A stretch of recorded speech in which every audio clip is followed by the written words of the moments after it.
সন্ধানহীন মানকাছাৰৰ ১ নং পুৱেৰ গাঁৱৰ মমিন হুছেইন নামৰ ১৭ বছৰীয়া ল'ৰা এজন সন্ধানহীন। মমিন হুছেইনৰ দেউতাকে জনোৱা মতে যোৱাকালি আবেলি ৩ বজাত ঘৰৰ পৰা সন্ধানহীন হৈ পৰে।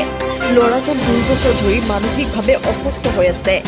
ঘৰৰ পৰা মমিন হুছেইনক বিভিন্ন ধৰণে খোজ কৰি আছে, কিন্তু এতিয়ালৈকে কোনো সন্ধান পাবলৈ সক্ষম হোৱা নাই মমিন হুছেইনৰ পৰিয়ালে। মানকাছাৰৰ পৰা ৰাছিদ আলম খণ্ডকাৰৰ ৰিপৰ্ট, NKTV লাইভ। আমার ছাওয়ার নাম হলো মমিন হুসেন। ২-২.৫ বছর থেকে এইরকম ব্রেন পাগলা আর কি।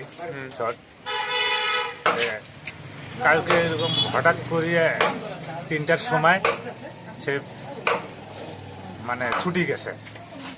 হ্যাঁ, নিখোঁজ হয়েছে আগে পাইনি। অনেক খোঁজাখুঁজি করলেন, অনেক মানুষ না পাইলেন না।